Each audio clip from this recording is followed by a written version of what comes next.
ایک بریلوی ہماری اسکول میں آ گیا، میں ٹیچر تھا تو ہیڈ ماسٹر بریلوی تھا میرا، اس کے پاس آ کے بیٹھا تو مجھے دیکھ کے تو اس کا ویسے ہی وہ ابوسن کم تریرا ہو گیا کہ یہ آپ کے پاس پڑھاتا ہے کہ ہاں، یہ تو سنی نہیں ہے۔ ہیڈ ماسٹر صاحب نے مجھے بلایا کہ مولوی صاحب کہتے ہیں کہ امین صاحب اہل سنت نہیں ہے۔ بالکل صحیح کہتے ہیں، صحیح کہتے ہیں۔ میں ہاں کیسے؟ اس لیے کہ ان کو سنت کی تعریف نہیں آتی، ان کو کیا پتا سنت کیا ہوتی ہے، یہ سنت کی تعریف لکھتے ہیں۔ اب وہ گھبرا گیا، کہنے لگا جی آپ فرض کی لکھیں تعریف؟ میں نے ساری یاد کی تھی، میں نے فرض کی تعریف لکھ کے ہر ماسٹر کی جیب میں ڈال دی۔ میں نے کہا اس سے سنت کی تعریف لکھاؤ، مجھے نہ دکھاؤ، اور مولوی غلام علی کے پاس چلے جاؤ۔ میں نے کتاب کا حوالہ دیا نور انوار کا، اس میں ہے یا نہیں، یہ بھی کتاب کے حوالے سے لکھے۔ اب وہ کہاں سے لکھے؟ کہتا ہے جی یہ اس لیے سنی نہیں کہ یہ درود نہیں پڑھتے۔ میں نے کون کہتا؟ ہم تو ہر آخری عطیات میں درود پڑھتے ہیں، جنازے میں درود پڑھتے ہیں، ویسے بھی 3 تسبیح صبح 3 تسبیح شام کرتے ہیں۔ وہ پھر ہم درود نہیں پڑھتے، اذان سے پہلے نہیں پڑھتے۔ ان کا اصل میں ہم حنفی سنی ہیں، ہمیں ان 2 درودوں کا حکم تو فقہ حنفی میں ملا، اس کا ہمیں فقہ حنفی میں حکم نہیں ملا۔ کیا ہے؟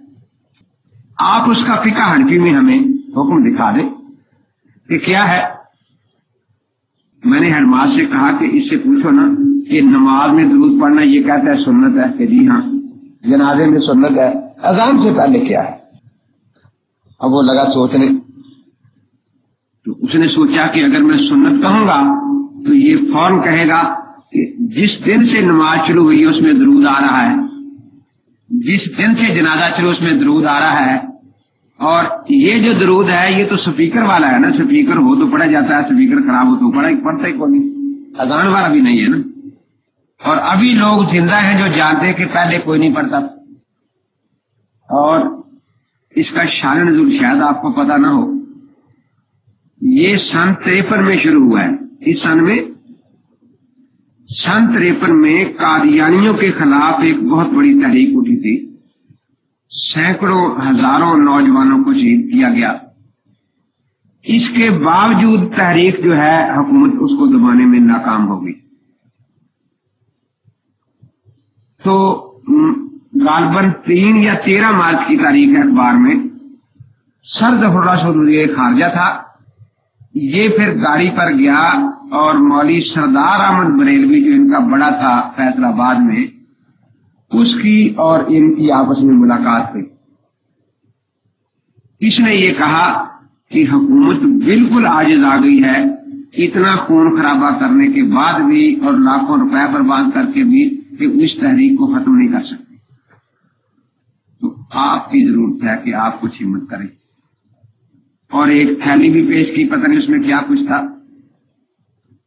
تو اس دن سب سے پہلے عصر کی نماز کی اذان سے پہلے الصلاۃ والسلام علیک رسول اللہ جامعہ رضویہ فیصل آباد کی مسجد میں پڑھا گیا، اور مغرب کی اذان سے پہلے پھر سارے فیصل آباد میں، اور 2-4 دنوں میں پورے پاکستان میں شروع ہو گیا۔ اب وہ تحریک اسی طرح فیل کی گئی کہ ظاہر ہے جب یہ ایک نئی بات شروع ہوئی تو علماء نے اس کے خلاف آواز اٹھائی۔ انہوں نے کہا کہ دیکھو ان کے پیچھے ان کے پیچھے لگے، گستاخ رسول تو یہ ہے جو نبی پر درود نہیں پڑھنے دے، گستاخ رسول تو یہ ہے جو اللہ کے نبی پاک پر درود نہیں پڑھنے دیتے۔ بس حکومت کا کام بن گیا، ملنے کا کام بن گیا۔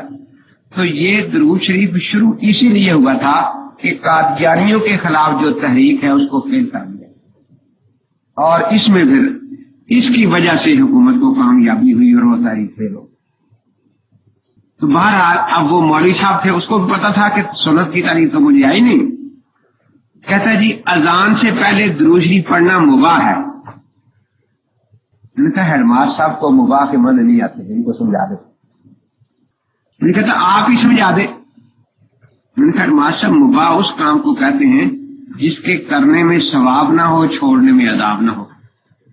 مثلا کتے لے جائے شکار کھیلتا پھر، گدھے پر سواری کرنا، یہ مباح ہے نا۔ تو میں نے مولوی صاحب سے کہا کہ مباح کی مثالیں ٹھیک ہیں کہ ٹھیک ہے، نہیں بالکل۔ اب میں نے ہرماس صاحب سے کہا، میں نے ہرماس صاحب آپ مسئلہ سمجھ گئے ہیں؟ یہ کہتا ہے کہ اذان نماز کی آخر میں درود جو پڑھا جاتا ہے وہ سنت ہے، اس کا ثواب ملتا ہے. جنازے میں جو درود پڑھا جاتا ہے وہ سنت ہے، اس کا ثواب ملتا ہے. لیکن اذان سے پہلے جو درود پڑھا جاتا ہے اس کا کوئی ثواب نہیں ہے. اب وہ بڑا گھبرا ہے، کہتا جی آپ نے مجھے چکر میں ڈال دیا اور پھر بھاگ گیا وہاں سے.